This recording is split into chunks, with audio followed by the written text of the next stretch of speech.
Eto na! Pasakay na kami ng van ng mga candidates for Binibining Pilipinas. Ito ang aming van. Ayun na, kasi Iskat Malogat Summer, ganun yan. Ayan po, mga candidate ng Miss Universe.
Pepsi Paloma!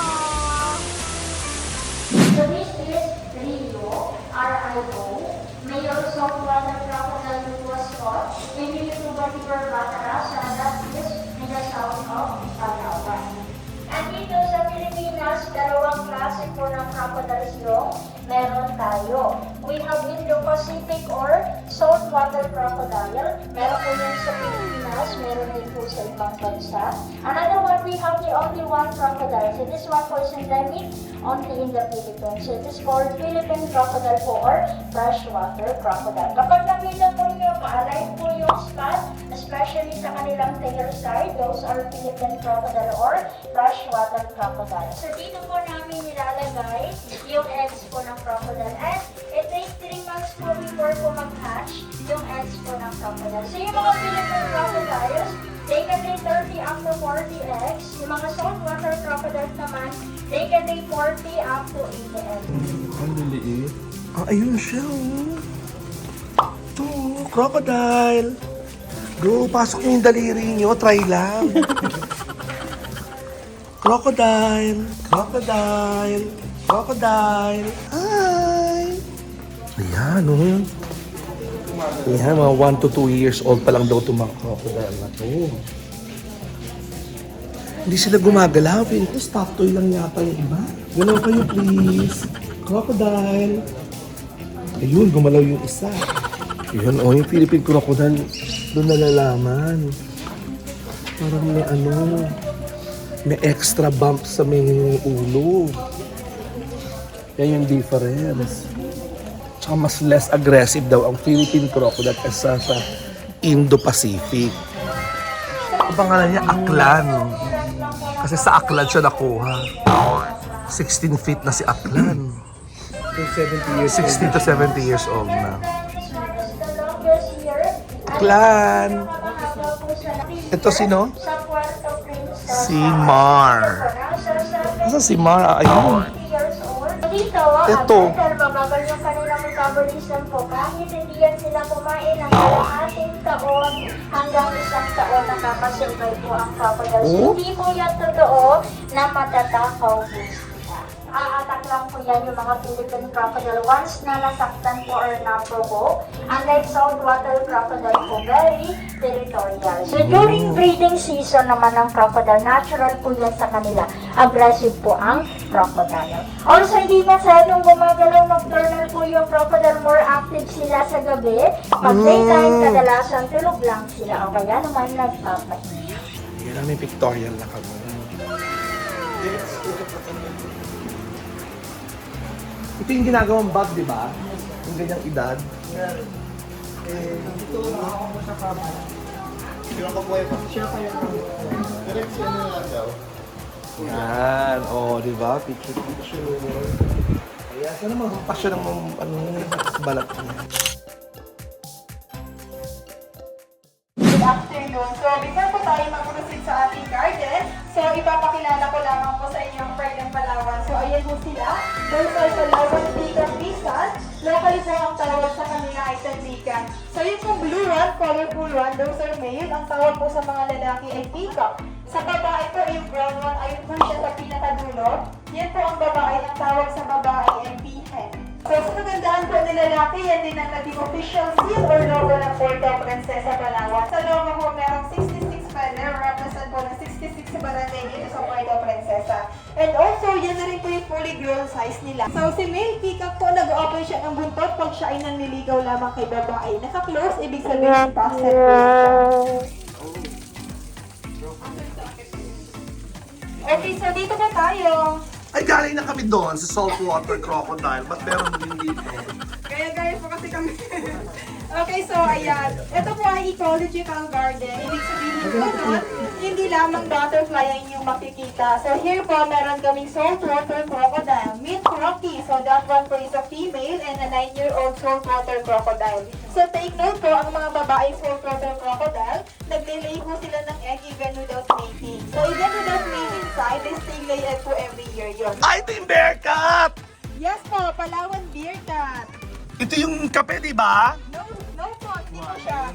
Kamag-anak niya lang po yan. Okay, so there po, meron kami Palawan beer Ba't cat. tulog? Locally ang tawag ay binturan. Yes po, tulog po sila dahil sila ay mga nocturnal. Ah, sa gabi Yes gising? po, sa gabi po sila gising. So sila po ay quiet din na, simple and adorable. Ayan, nagising. In reality, sila po ay mga aggressive din. Okay? Hi! Bear! So, meron pong marami pong uri ng baboy ramo sa Pilipinas, pero sa amin po sa Palawan, ang aming baboy ramo, meron po silang mga balbas, kaya sila itinaguri ang handsome and beautiful.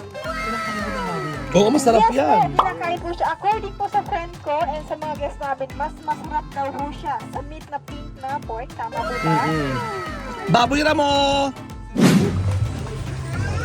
So dito po sa mainland ng Palawan, meron kaming tatlong major tribes. So first here, meron kaming Pagbanwa, second ang Batak, and pangatlo po ang Palauan, sila po iyon. We are familiar with Tabunman or Caveman, sila po ang possible descendants nun. They just bring their products sa may souvenir shop para magbenta and of course, para mag-share na rin po ng kanilang kultura at tradisyon. So ma'am sir, what we have here is a livelihood program. Dahil na-notice namin na ang tribe culture ay unti-unti nang nawawala dahil na rin po iyon sa tinatawag nating life modernization. Pero at this year, we can continue encourage them na mag-continue i-practice nila ang kanilang kultura at tradisyon. Bagtik po siya, isa sa mga important products ng mga Palawan tribe. So yung bagtik, dagdag ng almas. Di ba kaya itsura ng Ay, dagtada. Sa paggawa ng ating nail polish, varnish, fiberglass, pintura, at iba pa pong mga related product. Kaya yung bagtig is nandito po siya sa city. Okay, so ito po yung bucket nila. Ang bucket, native backpack siya ng mga Palawan tribe. So ginagamit po nila ito to carry the heavy product tulad po niyang bagtig na hawak ninyo. And also this bucket is made of rattan. Adult po can carry up to 30 to 50 kilos of bagtig up and down in the mountain po yun. When it's mabugat or heavy, no problem. There is a head strap to carry more support.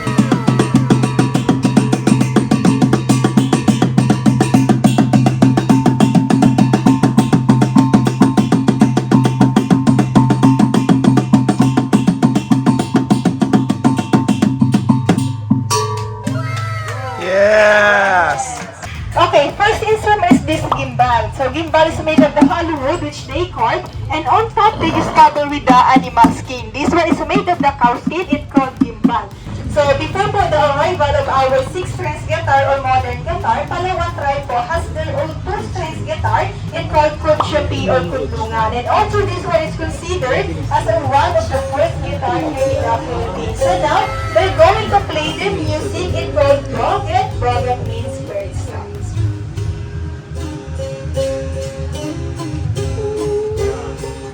Atin pa naman po.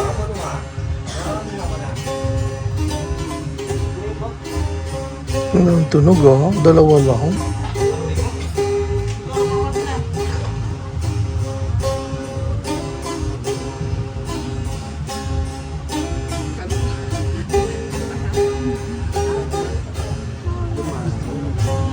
Yes! Ganda! So this one is a arudi. Made po siya sa wild palm or yung pat-pat. And on top, they just put beeswax po to adjust the sounds. And through the use of their mouth, they can create an amazing sound.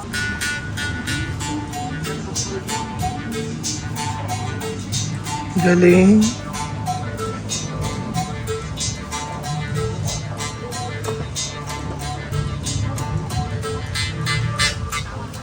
Yeah! Of course, naghahandle sila ng animals, part po yun ng kanilang diet. So meron silang dalawang spear. This one is a ligid at ito po yung sarayang. Please help me to hold this one po. Maraming salamat. Mano sila pag sila... Ay, hindi pwedeng joke yan. This sarayang po, this Wow, Janice. distance, and if the hit the target, this metal will stop because of this purpose for it will separate. So the purpose of this handle Ano is yan, to secret? so that the target will drop her and no longer run. Basically, this sarayang pangtrapan and itong ligid naman for follow-up kills. Ganun sila ka-smart pagdating sa hunting. Thank you po. Parang taga-detach siya talaga, Ers. So now, let's watch them how to use it by looking at the target so by waiting. Ay, ang galing! Wow! Okay, so the first material, flintstone, buhay na bato, marami pa ito sa river, some wild cotton o yung lublub, young shoot of a palm, and a piece of petals or in Palawan tribe, in called balan. Yan naman. Okay, so one strike. Mami, sir, have you seen the spark earlier? Oo. Yung purpose ng cotton para mag-catch ng spark, and when the smoke is visible, ayan, that's the time naman na ilalagay sa dry leaves and blow harder until the fire will come out. Ay, oo nga. Ang galing. Bongga. Mandua man dakot sambat mo. Dakot sambat mo. Ayun na, may fire na agad. Okay, so in Palawan tribe po, their children, 7-year-old and above, start na ho nilang tinitrain kung paano gumawa ng apoy.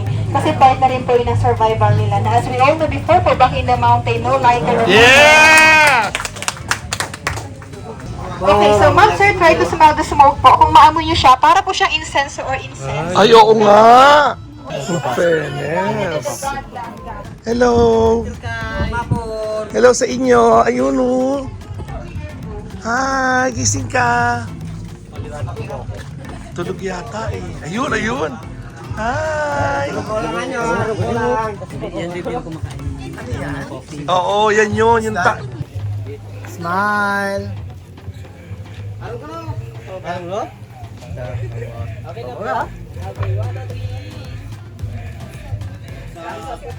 Stop.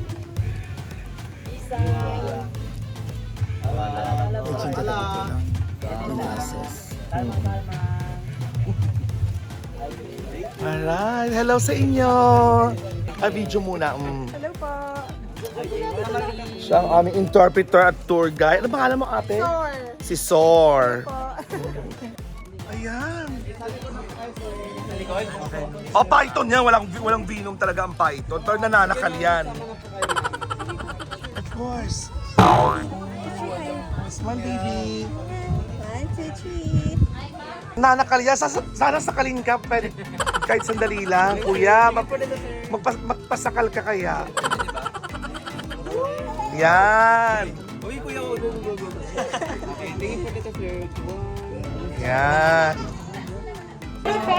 Dito po parang kami third stages ng butterfly. So ang first stage po is egg, second is caterpillar, ito po yung third one, yung pupuno, yung pupa. So kami po ang naglalagay dito, one by one, small amount po ng rugby ang inagamit namin.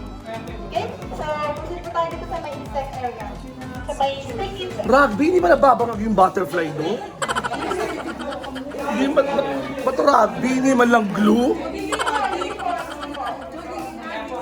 Sa puwit po namin dinidikit, hindi po sa ulo. O, ito ano naman yan? Okay, ito naman po stick insect. Mukha po silang mga kahoy pero yes, insekto po sila. Saan? More than 20 po sila sa area na yan. Hindi ko nakita, parang stick. Ayan o! Paggalawin mo nga.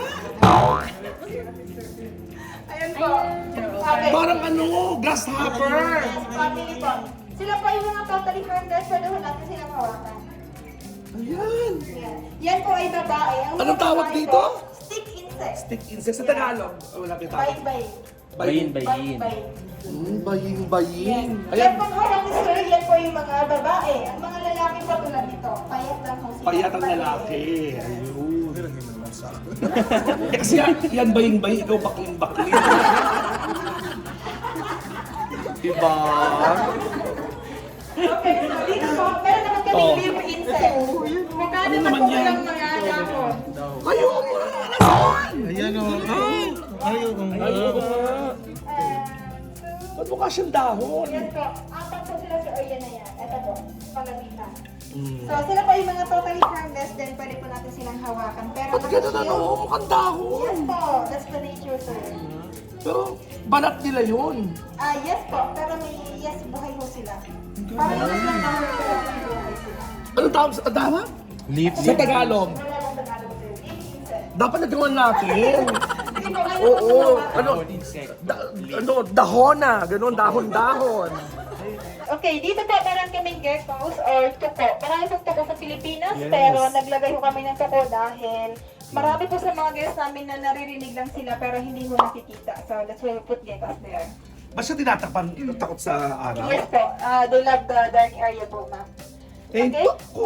Yung pinagsasound po ng tuko, sila po yung mga lalaki. Ang mga babae po, tahimik lang sila. They don't make any sound. Yung mga tuko sa mga bahay ninyo, sila po ay mga lalaki.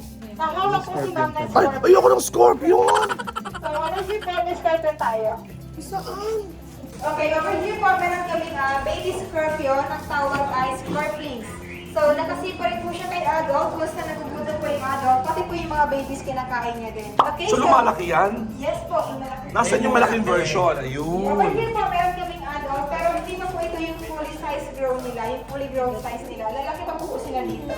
So, ito po giant Malay scorpion. Living proof din po na before ang Palawan is once connected sa Borneo through land bridge. So, it means po, we have the same species ng scorpion sa Palawan as well as with the Malaysia. Okay, dito po meron kaming giant millipedes. Locally ang tawag ay siksik pari o yung labo. Ay, correct! Bata ako rin ganyan sa mga halaman eh. So sila po indicators ng healthy soil. Yung mga poops po nila, nagsaserve yan siya sa fertilizer. Pampataba po ng lupa. Ito po yung mga bilog-bilog. Yan po yung fertilizer. Yan po yung mga poops nila. So be careful po sa paghawak dahil sila ay may mga bad side din, which is nagre-release po sila ng toxin Ay! na nagagaling sa may mga paa nila. Ay! Yung toxin po is mabaho siya, makatay and then nakakabulag din once na tumama sa mga mata natin. Ay, ba't mo hinahawakan niya? Baba mo! Hindi ko siya magre-release ng toxin as long as sa mga pagkakawasan. Ah, ganun ba yun? Charot-charot? So that's all po and thank you so much. Thank you, Sor!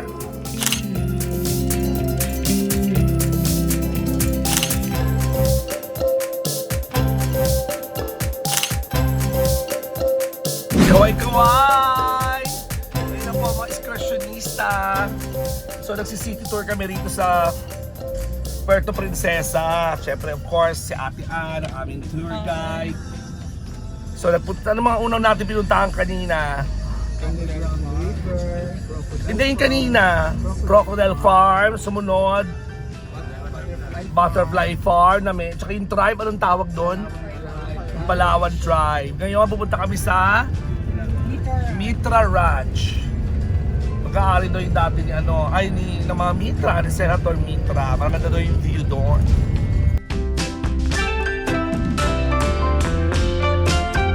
Yan, tinatanggal daw yung tsinelas.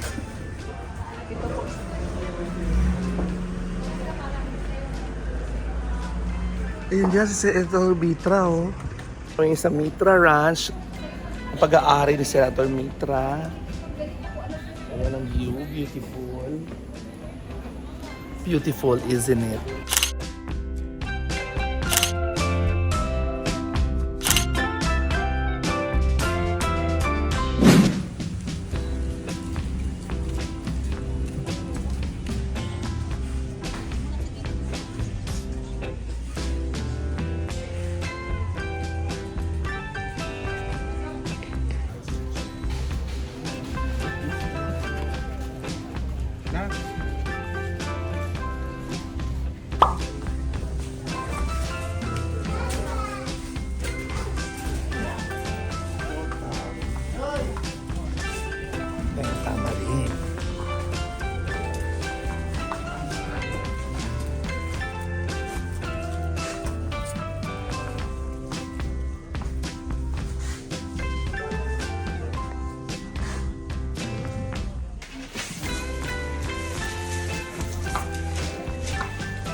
Dinner is served!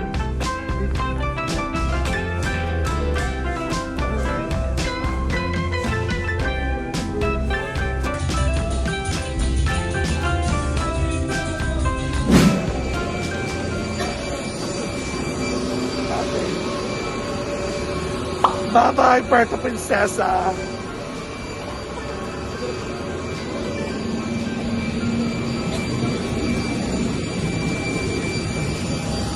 Ta-da!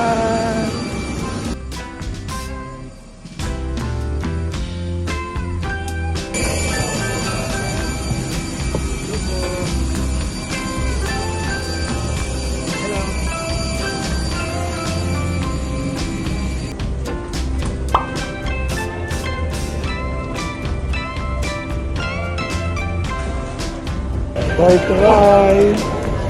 Mga FW! Try! Gusto mo ba yon? Aba, i-share mo na ito. And don't forget to like and subscribe to Correct Ka Dyan TV.